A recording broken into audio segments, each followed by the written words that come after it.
Hello, once again, welcome to this series. This is part 2 of good bugs and bad bugs.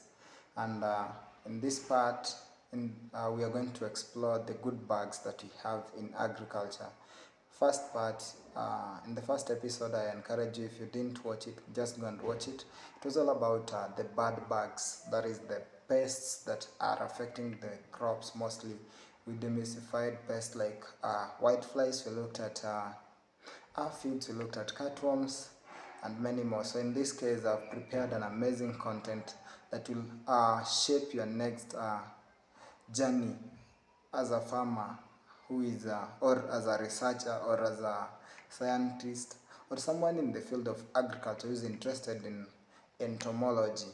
So here, I'll be talking about these good bugs, their usefulness, their characteristics, and even uh, how do we conserve them so that we ensure that the population still exists even to, like, let me say, it's just a sustainable farm.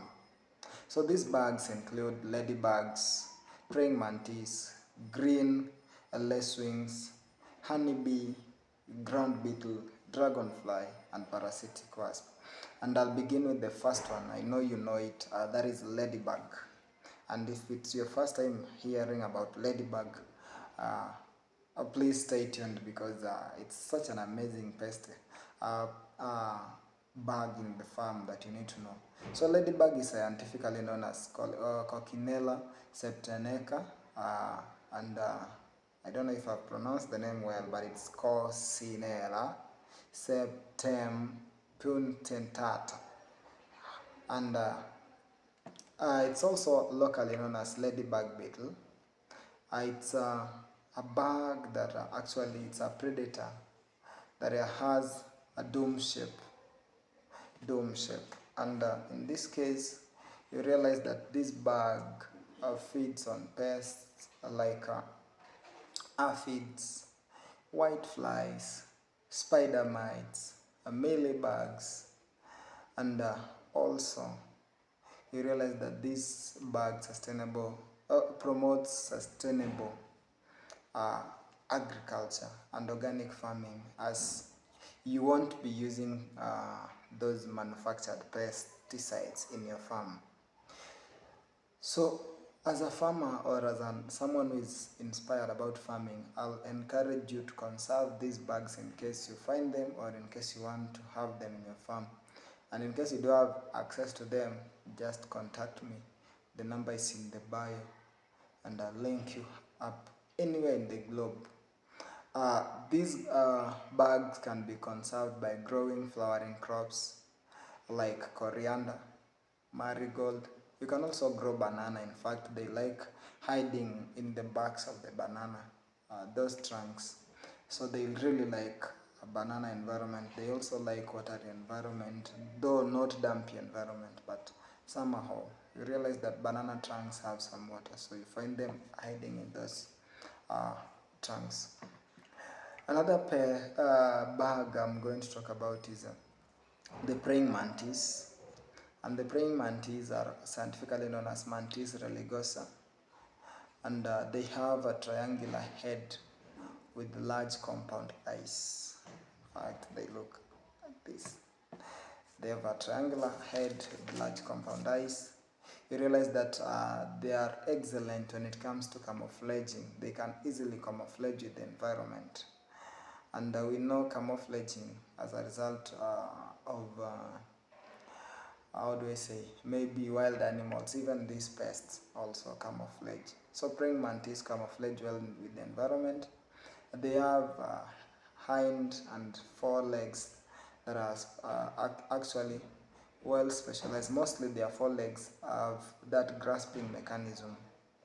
And these bugs feeds on grasshoppers, beetles, flies, and caterpillars.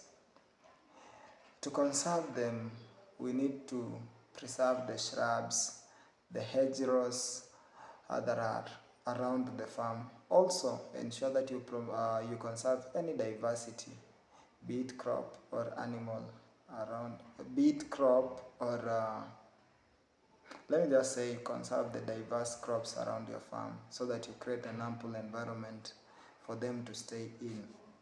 We also have the green lacewing, which are also called aphid lion. I don't know why they were termed lion. Maybe it's because of their aggressiveness and their ability to attack some insects. And they are scientifically called as Chrysophila cornea. Cornea, that one, like the eye, the part of the eye. Yeah, and they have light green body, which is transparent. And just from the name, lacewing, so they have less like wings. And I think this cornea part comes from whereby they have golden eyes. So that description makes them unique. And they feed on aphids, whiteflies, and caterpillars. Farmers who wish to rear these green lacewings can conserve them by growing flowering plants around their farm.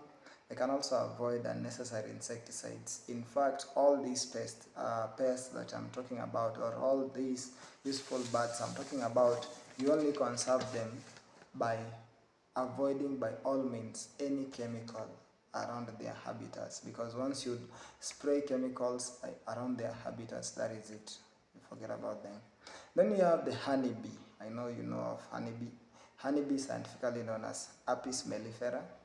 Bee species exist, like we have the African honeybee, we have the Australian bee, we have the American bee, but now in this case I'm talking about the general honeybee that you know.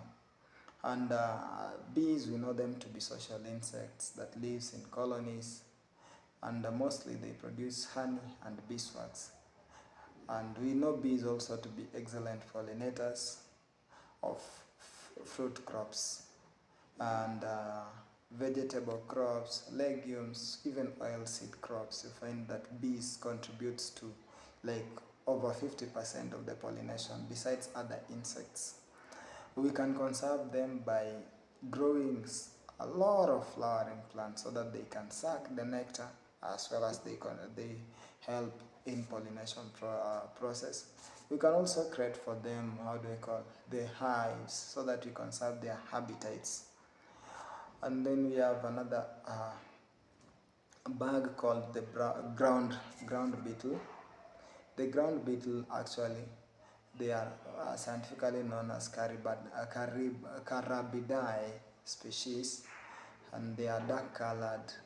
They run very fast, so they are fast running. They are mostly active at night. You hear them making sounds like mostly at night. And they eat cutworms, they eat slugs, they eat snails, caterpillars, and weed seeds. So if your farm is next to the environment whereby slugs, snails are prone, like let me say maybe rice farms, or maybe those farms that are swampy, it means ground beetles can easily help. So in this case, to conserve them, since they live inside the soil, minimum tillage is actually encouraged. Minimize soil disturbance, leave crop residues as habitat so that they can find somewhere to breed. Then you have the dragonfly, which is a long, slender body pest that has two pair of transparent wings and excellent aerial hunter. It hunts in the air. Once it senses pests like mosquitoes in the air, it hunts it and it kills it in the air. So dragonfly is very excellent in that. So to protect dragonflies, we need to conserve the wetlands and the water bodies, because you realize that it feeds on those pests that are next to water bodies like mosquito and small flies. We also have parasitic wasp. Parasitic wasps are tiny, slender wasps that don't sting human beings. Actually, I know when you hear the word wasp, you think of, oh, wasps are stinging insects, but these ones, they don't sting. They just lay eggs inside the pest, or on top of the pest, or on the body of the pest. So in this case, you find this parasitic wasp feed on tomato hornworms, caterpillars, aphids, whiteflies, and armyworms. So it's very beneficial because most of the tomato farmers, they are actually affected by tomato hornworms and caterpillars. So how can you suffer and yet you have a solution here? Find a way of rearing this parasitic wasp by planting nectar-rich flowers around your farm. Reduce the broad spectrum use of pesticides. You don't need to apply all those sort of copper fungicides and all that. Please, please, please adopt the use of biological pest control. Let's conserve our environment. Let's conserve our biodiversity. Let's conserve this mother nature. We depend on each and every organism, be it plants, be it insects, be it pests, be it even parasites. At times they might be useful. So don't undermine any organism in this environment. I hope this video has served as a useful tool to educate you, and stay tuned for the next videos like this. I know the contents will be amazing and you like them. Thank you and all the best. Remember to subscribe, like and share.